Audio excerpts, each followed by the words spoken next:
Maayong adlaw mga guys, mao-day ni ang part 2 or ang continuation sa pagsuroy sa atong mga classmate diri sa Oslob. Nag-long sleeve na mi ana mga guys kay perting inita ngadto sa Sumilon Island. After natog luto sa buttered shrimp mga guys, nibiyahe na ta paingon sa Bangkugon kay adto nato huwaton ang atong mga classmate kay hapit na daw sila moabot mga guys. Before ta ni padayon mga guys, nihapit sa ta og usa ka galon nga mineral water para tong dadon sa Sumilon Island para naatay tubig nga mainom. Hapit pa gyud nato nalimtan mga guys, mao ni balik ta. Shout out day no ni Sir Christian Aberion nga mao atong gipananghiran nga mukuha tag tubig kay gadali ta. Close manggod sila mga guys kay nanimba. Og shout out day no Bis in Store. So ato ang mga classmate mga guys dito nag-overnight sa Alcoy kay napuntay taga Alcoy nga classmate. Medyo gadali ta na mga guys kay na ako'y classmate nga gasakyanan og basin maunhan ta og abot didto.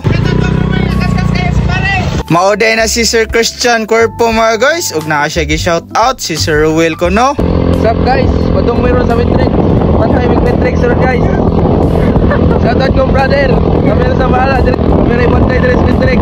Amo na sa gipahibaw si brother mga guys no nga kami amo bantay sa Matrix. Naabot na ta sa eskina mga guys padung sa docking area og diha na to huwaton ang atong mga classmate na taga paabot mga guys at bang sa Vanges Homestay og Vanges Boat Rental ang atong sakyan padung sa Sumilon Island. Wa nagdugay mga guys, naabot na gyud ang bus nga ilang gisakyan og maayong adlaw diha series ug ang unang ninaog kay si Mama Jenna og gisundan sa atong mga classmate mga guys, naa si Sir Diego Doki, si Sir TN, si Sir Edric Mungkada o si Sir Janmer Aninyon. Nagsunod ana si Ma'am Mary Risley Sabang mga guys nga nagsakyanan o si Sir Jammer Miranda o ang mga partner ni Sir Diego o ni Sir Janmer. Lahi na si Jammer mga guys o si Janmer. Nagsakay na mi ana sa Pampod mga guys padulong sa Sumilon Island o makita ninyo nga givideoan ko sa usa sa akong mga fans nga si Ma'am Generous Ortiz. Gadala ko naglamisa mga guys para natay mabutangan sa atong mga pagkaon kay wala manggoy mga cottage nga naa sa island. Pag-abot mga guys ato adayong gihalingan para magsugba sa ilang gidala nga sugbaonon. After nakabaga mga guys, giplaster dayon ni Sir Jason ang sugbaan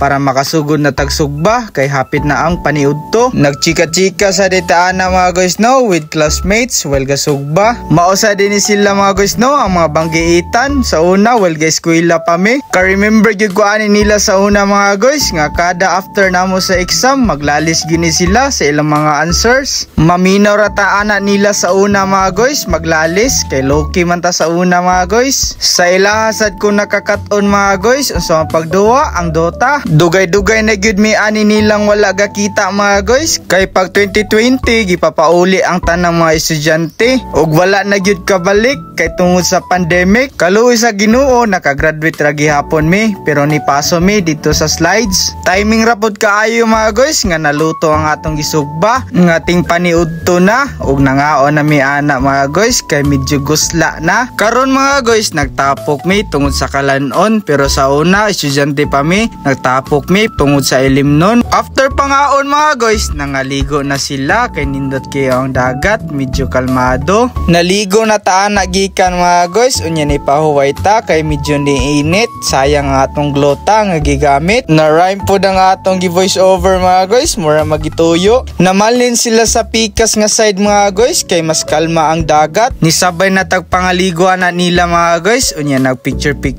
kay hapit na ang last trip mga guys paingon sa docking area kay hapon na. After mga guys nang hipos na ta sa atong mga gamit kay gitawag na ang para last trip nga biyahe paingon sa docking area. Dili na to biyaan ang lamisa kay dili man na atua. Tagang salamat Island View nga nagpahulam sa atua. Daghan-daghan gyud di ay ang para last trip mga guys ug lingaw kay ta diha kay perting balura. Murag nakulbaan na ni akong mga kuyog mga guys. Unya gidiskussan na lang sa day ni Janmer about sa networking si TN ug si Edric. Unya ni uyon rasad ang duha mga guys. Maintag na lingaw gini sila mga guys. Nakasabay ra sa day nato no si Sir Joseph Amora kay naligo pud day sila sa Sumilon Island. Maora to mga guys. Bye bye.